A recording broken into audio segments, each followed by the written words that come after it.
Hi everyone, I hope you had a wonderful spring break. I know I did. It was nice and restful, but I actually really did miss reading stories to everyone, so I'm happy to be back. And I'm reading today's story from my front yard. You can see my front door behind me, and I've got some teddy bears there in the window. In case you're going on a bear hunt, there's a couple extras. Anyway, today's story is called A Bad Case of Stripes by David Shannon, and it's one of my favorites. I used to read it to my own children when they were little, so I really like this story and I hope you enjoy it. A Bad Case of Stripes by David Shannon. Camilla Cream loved lima beans, but she never ate them. All of her friends hated lima beans, and she wanted to fit in. Camilla was always worried about what other people thought of her. Today she was fretting even more than usual. It was the first day of school and she couldn't decide what to wear. There were so many people to impress. She tried on 42 outfits, but none seemed quite right. She put on a pretty red dress and looked in the mirror. Then she screamed. Her mother ran into the room, and she screamed too.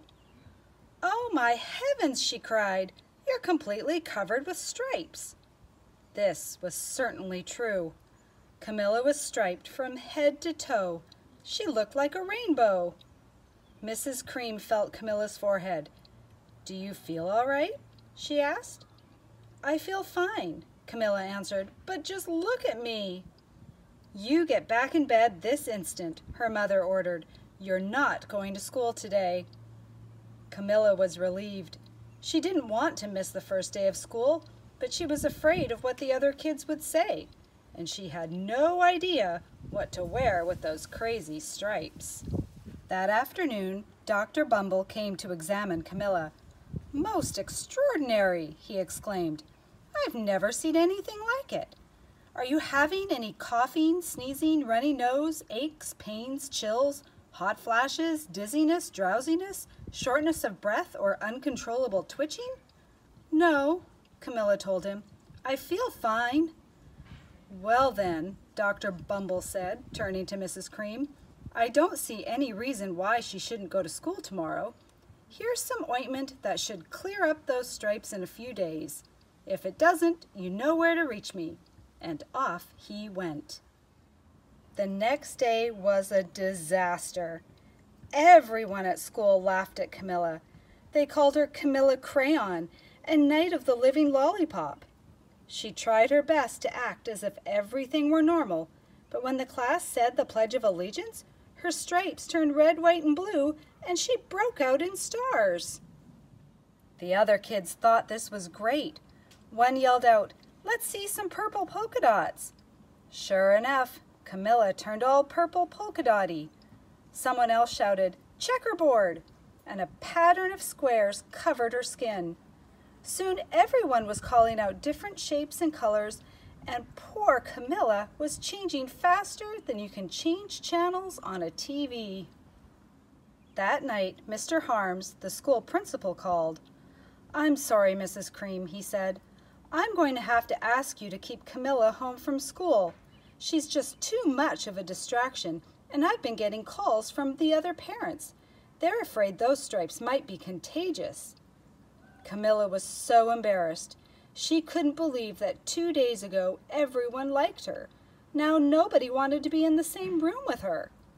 Her father tried to make her feel better. "Is there anything I can get you, sweetheart?" he asked. "No, thank you," sighed Camilla. What she really wanted was a nice plate of lima beans, but she had been laughed at enough for one day. Well, yes, I see," Dr. Bumble mumbled when Mr. Cream phoned the next day. "I think I'd better bring in the specialists. We'll be right over." About an hour later, Dr. Bumble arrived with 4 people in long white coats. He introduced them to the Creams. "This is Dr. Grop, Dr. Sponge, Dr. Cricket, and Dr. Young." Then the specialists went to work on Camilla. They squeezed and jabbed, tapped and tested. It was very uncomfortable. "Well, it's not the bumps," concluded Dr. Grop. "Or the measles," said Dr. Sponge. "Definitely not chicken pox," put in Dr. Cricket. "Or sunburn," said Dr. Young. "Try these," said the specialists.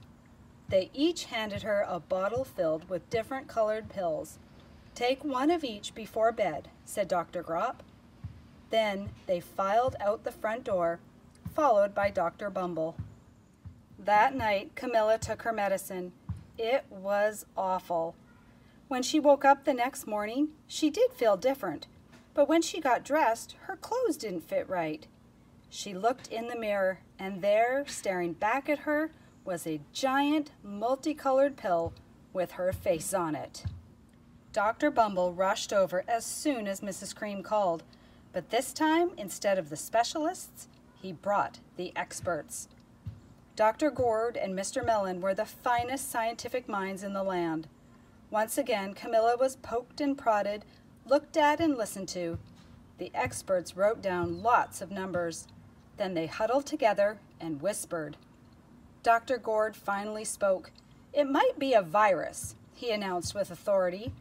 Suddenly, fuzzy little virus balls appeared all over Camilla. "Or possibly some sort of bacteria," said Mr. Mellon. Out popped squiggly little bacteria tails. "Or it could be a fungus," added Dr. Gourd. Instantly, Camilla was covered with different colored fungus blotches. The experts looked at Camilla, then at each other. "We need to go over these numbers again back at the lab," Dr. Gourd explained. "We'll call you when we know something."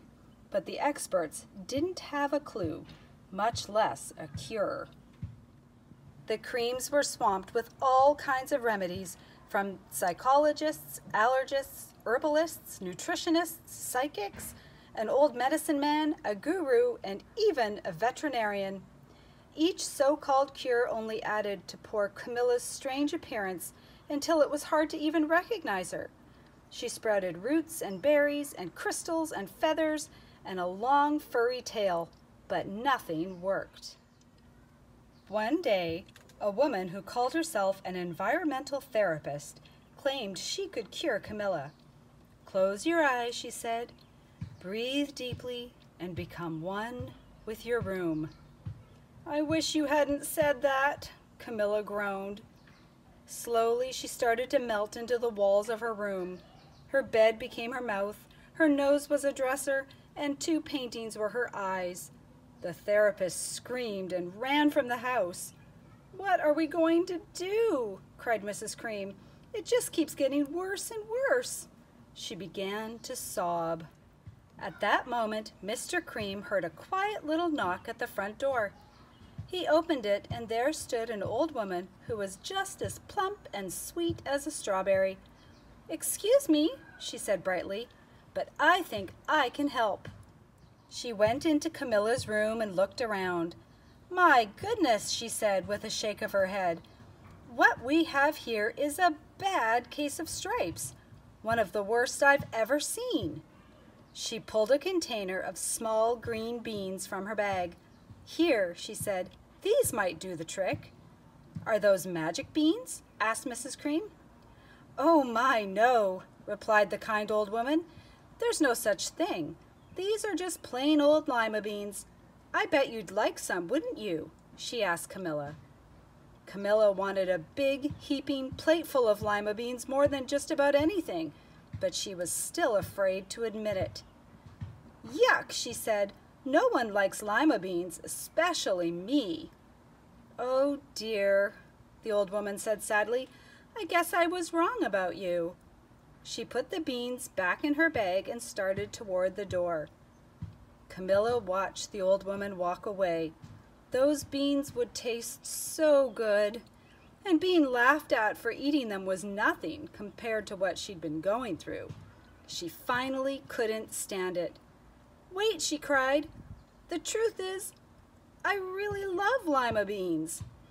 "I thought so," the old woman said with a smile.